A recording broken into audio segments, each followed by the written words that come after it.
ॐ तव कथामृतं तप्तजीवनं कविभिरीडितं कल्मषापहं श्रवणमङ्गलं श्रीमदाततं भुवि गृह्णन्ति ये भूरिदा जनाः। श्रीरामकृष्ण वचनामृत। दक्षिणेश्वर में कार्तिक पूर्णिमा।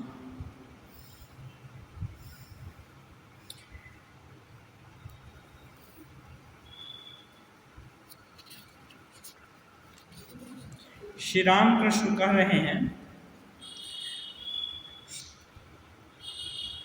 ईश्वर के चरण कमलों में भक्ति ही सार है, शेष सब मिथ्या। मणिमल्लिक कह रहे हैं, तुलसीदास की एक और बात है, स्पर्श मणि लगते ही अष्ट धातु सोना बन जाती है। उसी प्रकार सभी जातियां चांडाल तक हरि नाम लेने पर शुद्ध हो जाती हैं।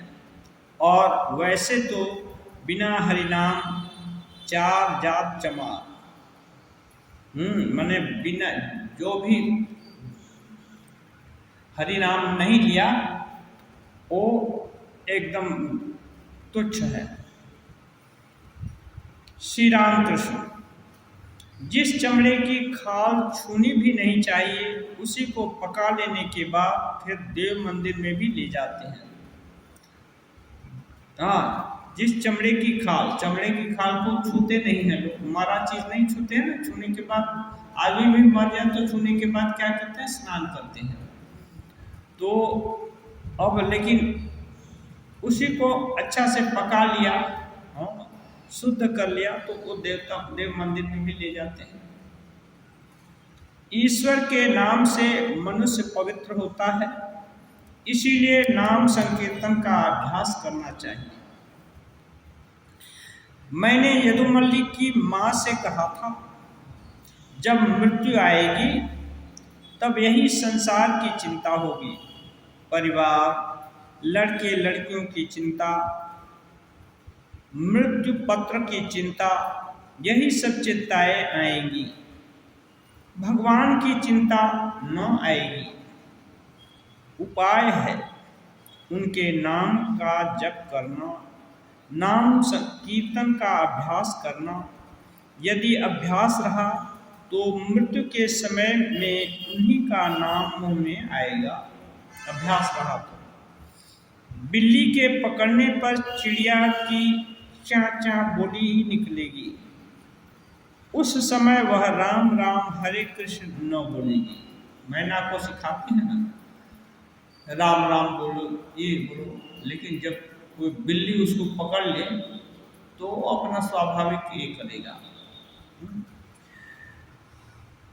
इसलिए श्री रामकृष्ण कह रहे हैं कि ईश्वर के नाम का अभ्यास करना है। यदुमल्लिक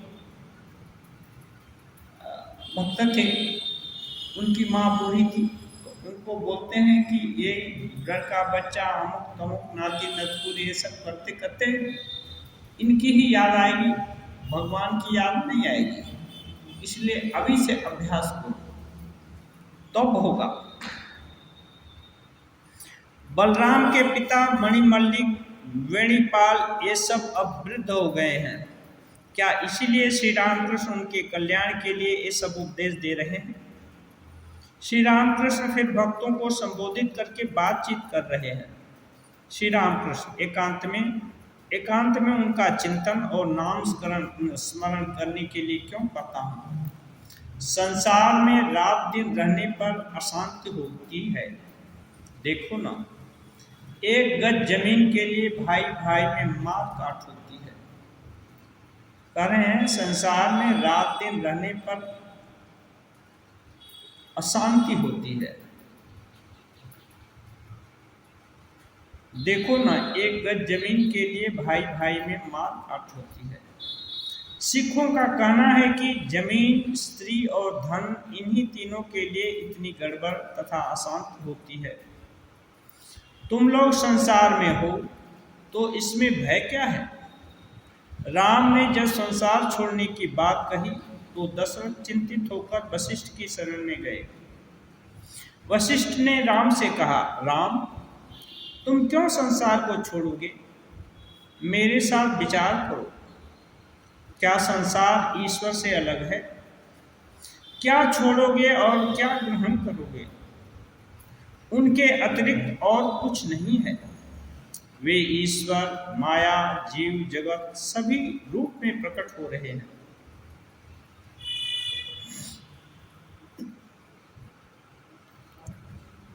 ठाकुर कहते हैं, सिखों का कहना है जमीन, स्त्री और धन, इन्हीं तीनों के लिए गड़बड़ी होती है। जमीन, जमीन, स्त्री और धन, ये काम और कांचन ठाकुर बोलते हैं। बस यही दो दो दो ही है, इसके लिए गड़बड़ी है। सिख इसी को तीन भाग कर दिए। जमीन, जमीन भी तो धन है, स्त्री और धन। मैंने इनके कारण ही जितनी संसार में गड़बड़ी है। तो श्री रामकृष्ण देव कहते हैं, तुम लोग संसार में हो तो इसमें भय क्या? रामकृष्ण देव उनको उपदेश देने के लिए ये कहते हैं, तुम लोग संसार में हो तो इसमें भय क्या है? राम ने संसार छोड़ने की बात कही। जब राम संसार छोड़ना चाहते थे तो इच्छा कही कि संसार छोड़ेंगे, तो दशरथ जी चिंतित हो गए। चिंतित होकर वशिष्ठ के शरण में आए। दशरथ जी का तो मोह था, बहुत तपस्या करके पाए थे।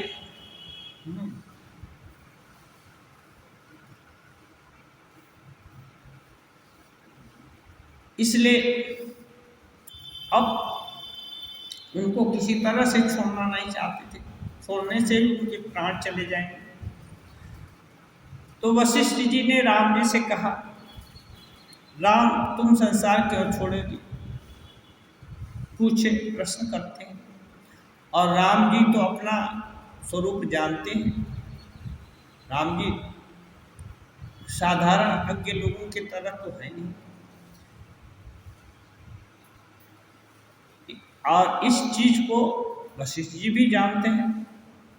तो वशिष्ठ जी बोले, राम मेरे साथ विचार करो। क्या संसार ईश्वर से अलग है?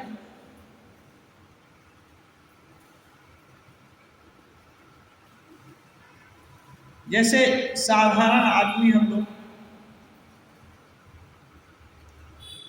ईश्वर की कोई धारणा ही नहीं है। वो सुनी सुनी बात है। मंदिर में जाकर अधिकांश लोग डर के कारण सिर झुकाते हैं, और ज़्यादा और कुछ लोग लोभ के कारण कि कहीं से झुकाने से कुछ काम बन जाए, इसके कारण ईश्वर ही इस जीव जगत की सार वस्तु है, अपने से भी अपना है। यह जान करके उनको सिर कैसे झुकाते होंगे। ये मान करके, जान करके तो जानना तो बहुत दूर की बात है, जानना तो संभव नहीं है साधारण तरीके से। बहुत साधना के बाद या उनकी कृपा से ही जाना तो तुम्हें हो जाई, सोई जाना यही देहु जनाई। जिनको वो पहचान करा देते हैं अपनी, वही उनको जान पाते हैं। उपनिषद में है, यमे वैस वृणते तेन लब्ध, यम एव एस। कई तरह से व्याख्या करते हैं। उसमें एक व्याख्या है कि यह आत्मा जिसका वर्णन करती है उसी को यह प्राप्त होती है, माने आत्मज्ञान होता है, सबको नहीं। ऐसे ही ईश्वर जिसको चाहते हैं उसी को अवतार रूप में देखा देते हैं। रामकृष्ण देव वहाँ थे, उनको कुछ लोग ही अवतार रूप में या श्रेष्ठ साधक के रूप में जान पाए, बाकी अधिकांश लोग तो पागला बामन, पुजारी बामन यही सब जानते थे। तो भगवान को जानना बड़ा कठिन बात है, लेकिन जिसकी आंख खुल गई है, अब एक उच्च स्तर का साधक दूसरे उच्च स्तर के साधक से मिलेगा, तो अब छोटी स्तर की बात कैसे होगी। तो गुरु वशिष्ठ स्वयं ब्रह्मज्ञानी, ब्रह्मा के संतान हैं, और राम जी तो स्वयं नारायण अवतार दिए हैं। तो इनको बोलते हैं कि विचार करो, क्या छोड़ोगे? ईश्वर क्या संसार से अलग है? तो श्री राम जी कैसे बोलेंगे संसार क्या? संसार ईश्वर से अलग नहीं है। दिख रहा है एक संसार जैसा है, लेकिन है तो नहीं संसार, है तो ईश्वर ही केवल। क्योंकि ईश्वर को अलग कर दिया जाए तो संसार का कोई सत्ता ही नहीं है। सत्ता माने रहेगा ही नहीं, खत्म, उसका अस्तित्व भी नहीं रहेगा, नाम निशान कुछ भी रूप रह सकता, कोई भी अनुभव खत्म हो जाएगा। मेरे साथ विचार करो, क्या संसार ईश्वर से अलग है? क्या छोड़ोगे और क्या ग्रहण करोगे? यही दो चीज है, छोड़ना और ग्रहण करना। हम लोग जितना भी काम कर रहे हैं, सुबह से शाम, सुबह से सोने तक, जागने से सोने तक जितना भी काम कर रहे हैं, यहाँ तक कि स्वप्न में भी हो रहा है, छोड़ना और ग्रहण करना। ये जो सांस है ना, अपने से ग्रहण होती है और छूटती है, स्पॉन्टेनियस, लगातार ऐसा मैकेनिज्म है, लेना और देना चल रहा है। तो वशिष्ठ जी बोलते हैं क्या ग्रहण करोगे? जो जानता है कि ब्रह्म को छोड़कर कुछ नहीं है, तो क्या ग्रहण करेगा? ब्रह्म को ही ग्रहण करेगा। फिर छोड़ेगा क्या? ब्रह्म को छोड़कर और कुछ है ही नहीं, तो छोड़ेगा कहाँ छोड़ेगा? छोड़ेगा माने एक जगह से छोड़ दिया, दूसरी जगह उतना चीज हट गई ना, नहीं हटेगी। इसलिए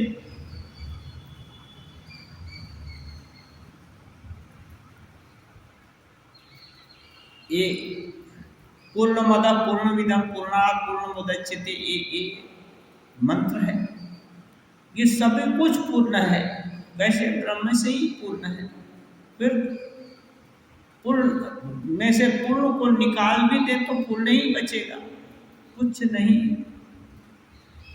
खत्म नहीं होता।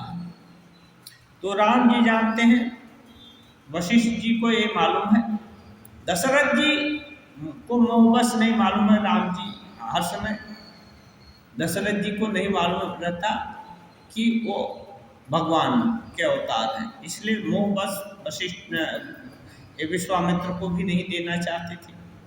दशरथ को, दशरथ जी विश्वामित्र के पास भी नहीं देना चाहते थे। वो बोले कि राक्षस आपको परेशान करते हैं, हम जाएंगे, हमारी सेना जाएगी, आप एक छोटे छोटे बच्चे हैं, इनको छोड़ दीजिए, इन पर कृपा कीजिए। अधीर हो गए। फिर वशिष्ठ जी समझाए, नहीं राजन, ब्रह्म में मत पढ़ो। वशिष्ठ साधारण आदमी नहीं है, सॉरी विश्वामित्र साधारण आदमी नहीं है, ये बहुत ब्रह्मिष्ठ ऋषि हैं। इनके पास तुम राम लक्ष्मण को भेजोगे तो इनका ये राम का ही कल्याण होगा। हाँ, ये राम पर कृपा करने के लिए ही तुम्हारे को भेज रहे हैं, ये कर रहे हैं। जब वो दूसरे तरह से समझाए थे वशिष्ठ जी दशरथ जी को, तब दशरथ जी राम जी को देने के लिए राजी हुए, नहीं तो वहीं उनके प्राण छूट गए होते। वनवास जाना का तो छोड़िए, पहले ही दशरथ जी स्वर्गवास कर लिए होते, इतना अटैचमेंट था। लेकिन नहीं, एक ऋषि के पास जाएंगे, ऋषि के द्वारा उनका मंगल होगा, वशिष्ठ जी पर पूरा विश्वास है, तो वहां जाएंगे और थोड़े ही समय के लिए जाएंगे, उनका यज्ञ पूरा हो जाएगा, लौटा देंगे। तो क्या किया, राम जी तो ताड़का आदि को मारे, लेकिन जितने भयंकर साधना किए हैं, विश्वामित्र की जीवनी पूरी साधनाओं से भरती है, कितना उत्थान कितना पतन हुआ उनका, फिर चले। वो तो एक ही बहुत अहंकारी राजा थे, वहां से राजा के अहंकार से लेकर ब्रह्मज्ञ पुरुष के ब्रह्मिष्ठत्व तक पहुंचने में उनको कितने हजार साल साधना करनी पड़ी, कितनी कठिन चढ़ाई चढ़नी पड़ी, बहुत कोशिश करना पड़ा। हाँ, जितना बार उनको शक्ति प्राप्त हुई, उससे वशिष्ठ जी के ही पुत्रों का संहार किए, वशिष्ठ जी पर ही प्रहार किए, सब कुछ वशिष्ठ जी को खत्म कर देना चाहते थे, लेकिन वशिष्ठ जी का कुछ नहीं बिगाड़ पाए, इसलिए कि क्षमा ही उनका दंड है। दंड माने जो किसी एक सहारा बोलते हैं, और एक है उसमें शक्ति होती है दंड में। तो ये जो ब्रह्म दंड है उसका मुख्य अस्त्र है क्षमा।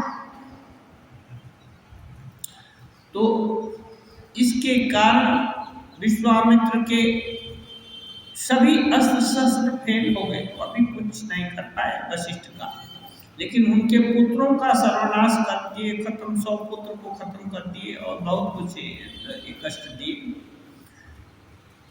नंदिनी को नहीं ले जा पाए, उनकी कामधेनु गाय थी, उसको नहीं ले जा पाए।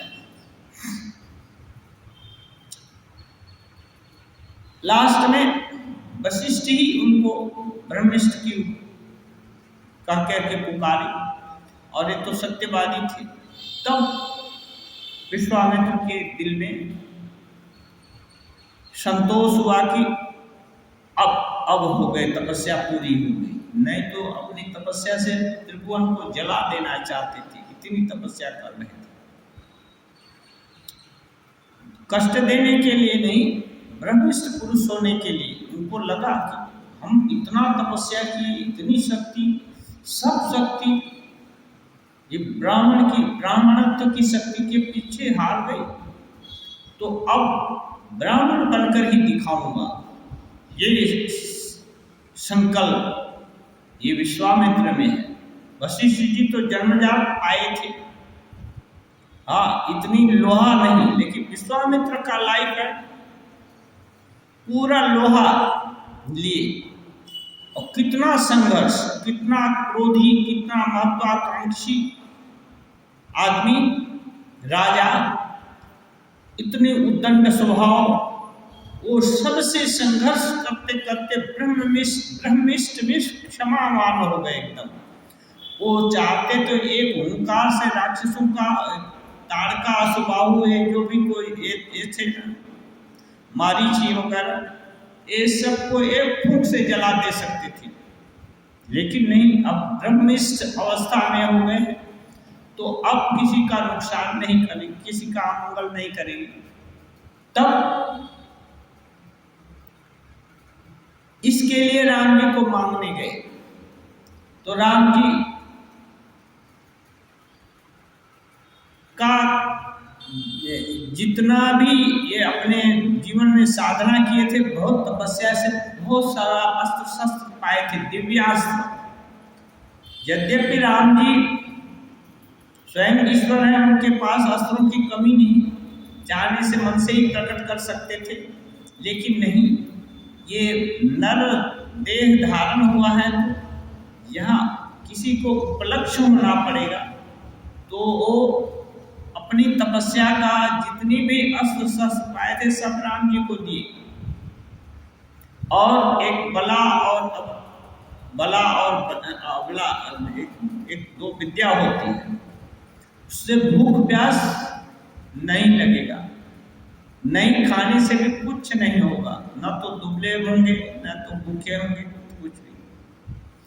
बला अबला एक जो विद्या है ना, ये दोनों भाइयों को दी थी। इसलिए भूख प्यास पर विजय हो गई, तब तो युद्ध करेंगे ना। और इससे भी राम जी की शक्ति सीता जी से भी मेल विश्वामित्र ही कराए थे, वशिष्ठ जी जाकर ये सब नहीं कराए थे, विश्वामित्र ही धनुष यज्ञ में ले गए। और धनुष तोड़ने के बाद तब लास्ट में दशरथ जी के यहाँ खबर आता है कि मिथिलाधिपति आपको बुलाते हैं राम जी का विवाह में। वो राम जी अपने पौरुष से ये जानकी का ये किए हैं, जानकी की वरमाला जीते हैं। ये सब खबर पा करके फिर तो दशरथ जी गए, तो वो दशरथ जी उनके गुरु वशिष्ठ जी का कदर करते थे, इसलिए उनके बोलने से तब राम जी को जाने दिए थे विश्वामित्र के साथ, नहीं तो उसी समय प्राण त्याग दिए होते। तो कहते हैं ये वशिष्ठ जी हैं, वो बोलते हैं राम जी से, अच्छा भाई विचार करो तुम क्या छोड़ोगे क्या ग्रहण करोगे। उनके अतिरिक्त और कुछ नहीं, माने ब्रह्म के अतिरिक्त और कुछ ही नहीं है, संसार तो है नहीं, फिर संसार कहाँ छोड़ोगे, कैसे छोड़ोगे।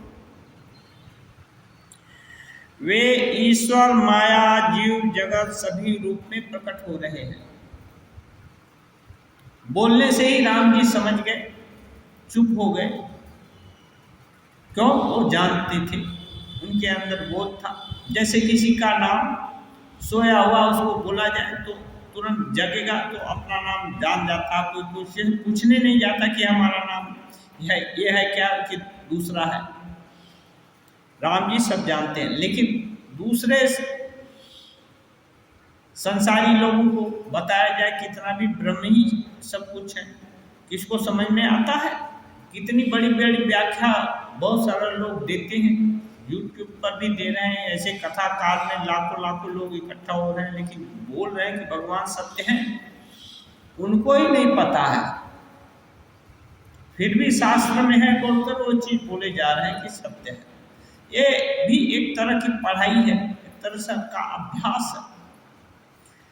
कहाँ से दिल में ये हो जाए, सत्यता का बोध हो जाए, वो एक बार बोध हो गया तो काम बन गया।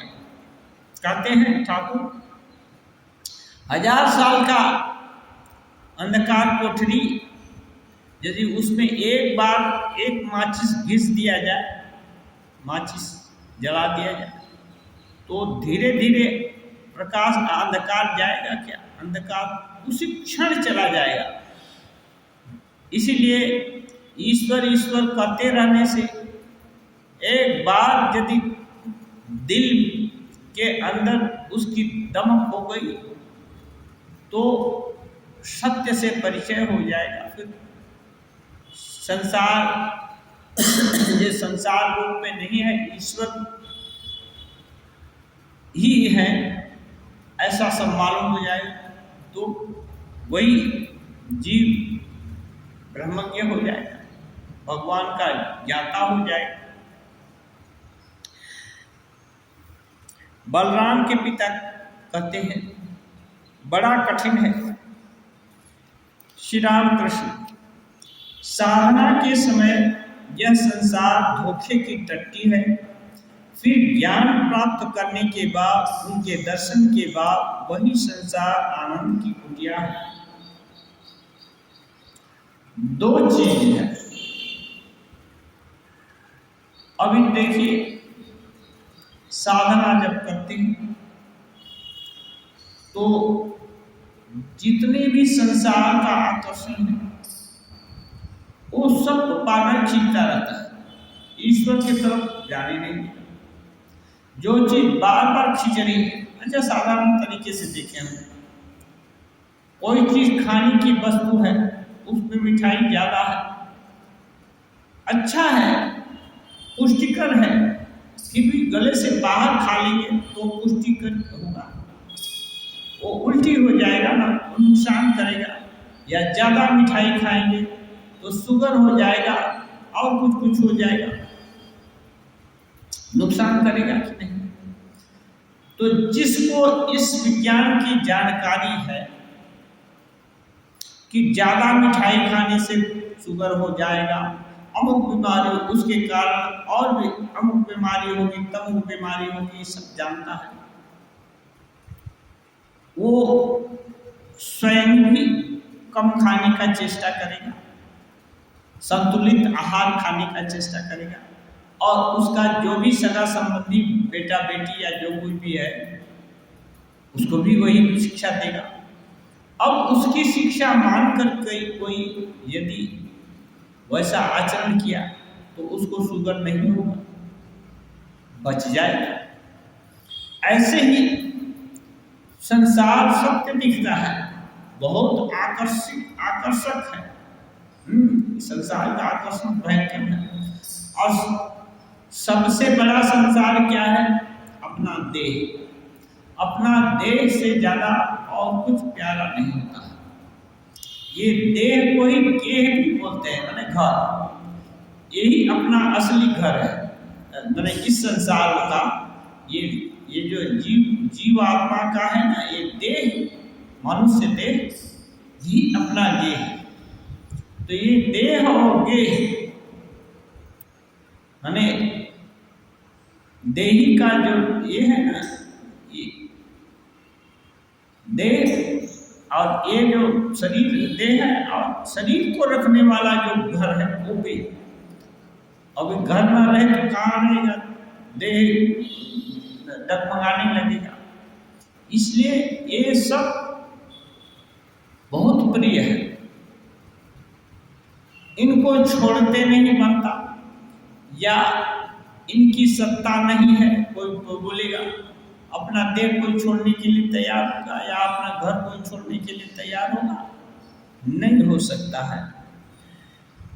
इसलिए साधना के समय उदाहरण कैसे लेते हैं? जो त्यागी आगे हुए हैं, जितने धर्मात्मा महात्मा हुए हैं, बड़े बड़े राजा छोड़ दिए। राजा भर्तृहरि पूरा राज्य से शासन छोड़कर ये हो गए, सन्यासी बन गए। गौतम बुद्ध सन्यासी बन गए। राम जी सन्यासी नहीं हुए, फिर भी उनका राज्याभिषेक हो रहा था। आज राज्याभिषेक अनाउंस हो गया था, सुबह होते ही राज्याभिषेक हो जाएगा। युवराज पद्मासी बने, राज्य के ही दाहिना बाएं हाथ हो गए। अब राजा बनने में कोई ये देरी नहीं। फिर दूसरे दिन ही वनवास दे दिया गया, और 1 साल के दिन 14 साल के दिन वनवास क्या है? और वो भी तापस वेश विशेष उदासी, 14 वर्ष राम वनवासी। तपस्वी के वेश में विशेष रूप से उदास होकर, किसी गांव में भी नहीं रह सकते, शहर में भी नहीं रह सकते, उदासी रहता है। और पदत्राण भी नहीं पहनेंगे, विशेष उदासी न। तो ये संन्यास क्या है? ये छोड़ना ही तो ये है। तो ये जो दुख की कोई जब राम जी के लिए देखने में आपातता ये दुख है, उसको थोप दिया गया। राम जी का मुंह लाल नहीं हुआ, राम जी सहर्ष उससे स्वीकार किए, और इसके कारण उनकी मर्यादा में कमी नहीं हुई। त्यागने से कोई चीज दूर नहीं चली जाती, वरन श्रेष्ठता और विराजती है। राम जी स्वीकार कर लिए त्याग का जीवन, तो मर्यादा पुरुषोत्तम श्री राम हो गए। इतने यश हुआ, रावण जैसे घोर उस समय अत्याचारी दुराचारी और उसके खानदान आदि सबको नष्ट किए। कितनी मर्यादाओं का पालन किए, रास्ता में भी किए, जाते समय वनवास के दौरान किए, फिर रिटर्न होकर के अयोध्या के राजा बने, तब भी मर्यादा का पालन किए। मर्यादा पुरुषोत्तम श्री राम।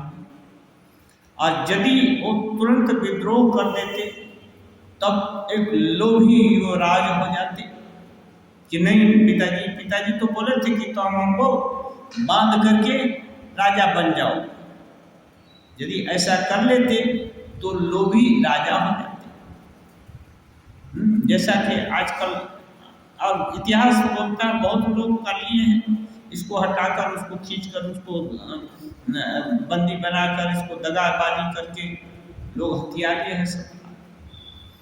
ये राम जी नहीं किए, इसलिए मर्यादा पुरुषोत्तम श्री राम बोले जाते हैं। त्याग की महिमा है।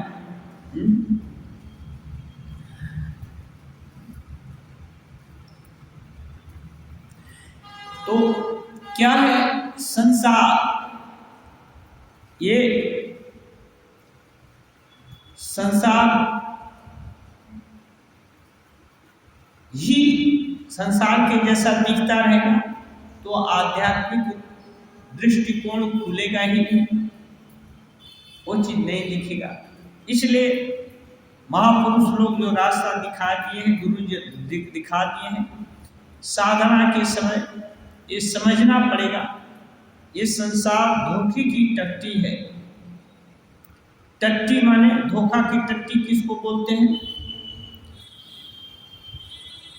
गड्ढा खोदा हुआ है 50 फुट गड्ढा, और ऊपर से कुछ छोटी छोटी लकड़ियां पतली पतली बिछा दी गई हैं और उसके ऊपर घास फूस डाल दिया गया है।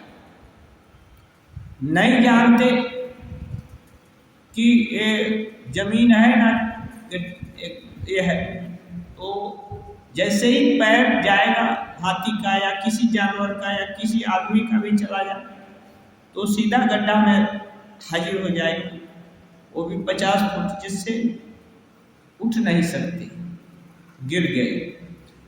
तो ये धोखे की टट्टी इसलिए है कि संसार को यदि साफ समझ लिया तो गड्ढे में गिर गए और नहीं निकल सकते। लेकिन संसार है, धोखे की टट्टी है, यदि दिख गई किसी को, अलर्ट हो गया और थोड़ा सा लकड़ी मकड़ी लेकर के टेस्ट किया कि यहाँ दलदल है, आगे नहीं जाना है, टेस्ट करके वहाँ से हट गया तो बच गया ना। ये धोखा है, आगे उससे यदि हट गया तो बच गया। तो ये संसार जो दलदल है, इसको कौन बताएगा कि यहाँ दलदल है, ये चीज दलदल है या ये चीज है? तो बोलते हैं संसार परमानेंट नहीं है, अनित्य है, ये थोड़े दिन के लिए है। तो जो कम मूल्य वाली वस्तु है उसको उतना मूल्य क्यों देना है, ज्यादा मूल्य नहीं देना है। इसलिए इसको एक करो, क्या संसार को थोड़ा तवज्जो देना है, तब फिर किसको देना है, बाकी तो करेंगे क्या। मन संकल्प विकल्प वाला है, किसी चीज को लेकर ही रहेगा, तो बड़ी चीज लेकर रहो। चीटे गुड़ नहीं खाओ, मिठाई खानी है तो मिश्री खाओ, उससे दांत में कीड़े भी नहीं पड़ेंगे और चट नहीं करेगा। मिश्री से गुड़ का काम पूरा हो जाएगा, और गुड़ में जो ये है विकार है वो मिश्री में नहीं है। ऐसे ही यदि कुछ खाना है तो जो पौष्टिक आहार है, जो निरापद वस्तु है, साग खाना है, इंचे साग खाओ, उससे ये विकार नहीं होगा, उसका तीतापन बलरहल दोष को दूर करेगा। ऐसे ही संसार में रहना है तो संसार को असार समझकर क्यों रहो संसार में, इसलिए रहो कि संसार में रहकर ही असंसारी को पाया जा सकता है। असंसारी क्या है? अपना स्वरूप ही असंसारी है। संसार से बाहर जाकर के ईश्वर को नहीं पाया जा सकता, क्योंकि जंगल में आ गए, मठ में आ गए, आश्रम में आ गए, वहां भी संसार है, संसार गया नहीं।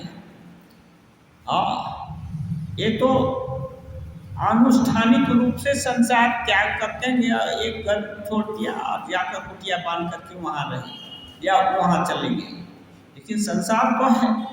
संसार में सम्यक सरती, तो आश्रम हो या कुटिया हो या जो कुछ भी हो, वो सब तो नष्ट होता है, सब तो जा ही रहा है ना। तो संसार नहीं है तो क्या है? तब इसको क्या समझना है? इसको समझना है कि ये 2 दिन के लिए है, ये मूल्यवान नहीं है। हम आश्रम में आए हैं, आश्रम ही सार नहीं है तो क्या है? आश्रम से जो आत्म तत्व की शिक्षा मिलती है, या आश्रम में रहने वाले लोग हैं जो आत्म तत्व को जानना चाहते हैं, पहचानना चाहते हैं, वो ऐसी जो एक्सरसाइज कर रहे हैं, ऐसा व्यायाम कर रहे हैं दिल दिमाग का, वो एक्सरसाइज हम कैसे करें, हम भी शुरू कर देंगे। तो ये जो प्रैक्टिस शुरू हो गया कि नहीं, संसार में रहकर असंसारी को जानने का प्रयास, ये यदि शुरू हो गया तो संसार का महत्व हो गया, संसार खराब नहीं रहा। अब कहते हैं फिर ज्ञान प्राप्त हो गया, प्रैक्टिस करते करते एक दिन सत्य में दब करके जल गया, नहीं हाँ ये तो बेकार है, ये तो इसका असली स्वरूप मालूम हो गया,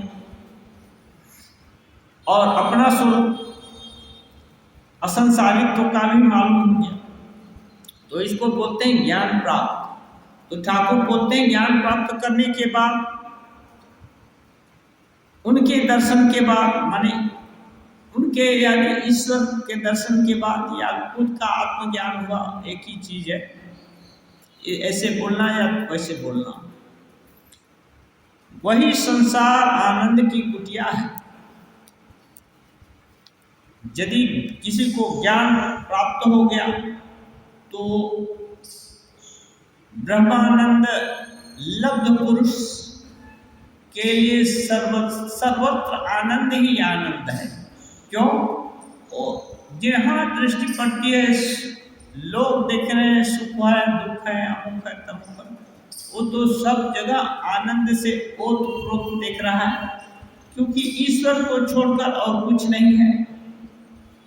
ईशावास्यम इदं सर्वम्, तो ईश्वर जो निरानंदमय है नहीं, उनका स्वरूप ही आनंदमय है। आनंद किस लिए है?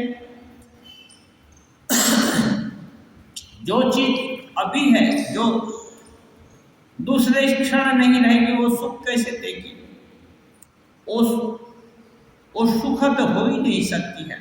जो चीज सदा रहे वो सुख रूप ही है, क्योंकि कोई चीज नष्ट, कोई भी आदमी ऐसे देखे तो कोई भी मरना नहीं चाहता, नष्ट नहीं होना चाहता, या सोच नहीं पाता कि कल हम नहीं रहेंगे। भले ही शरीर नहीं रहेगा, लेकिन हम नहीं रहेंगे ये नहीं एक दिल में आता है, इसलिए रहने की इच्छा है। तो ये जो आत्मज्ञान होने से स्वस्वरूप जो हर समय रहेगा, था है, रहेगा, ये बोध हो जाता है। तो इसी बोध को में जो वो बोलते हैं आनंद, सदा आनंद। तो इसलिए इसी संसार से ही तो हुआ, तो संसार फिर आनंद की कुटिया हो जाती है। अब जहाँ दो ऐसे महापुरुष मिले जो ब्रह्मज्ञ हो गए हैं, जिनको भगवान लाभ हो गया हो, अब उनके लिए संसार में निरानंद का कोई बात नहीं है। लेकिन जो शुरू का साधक है, जिसकी दृष्टि हर समय संसार के विभिन्न चीजों में आसक्त है, अब वो बोलेगा कि सब आनंद है, तो यह विषय को ही आनंद समझता है, जबकि विषय बहुत छोटा आनंद है। तो विषय के आनंद को वही आनंद समझने लगता है, तो असली चीज नहीं पा पाता है, नहीं पाएगा। हाँ, ये एक कारण है। इसलिए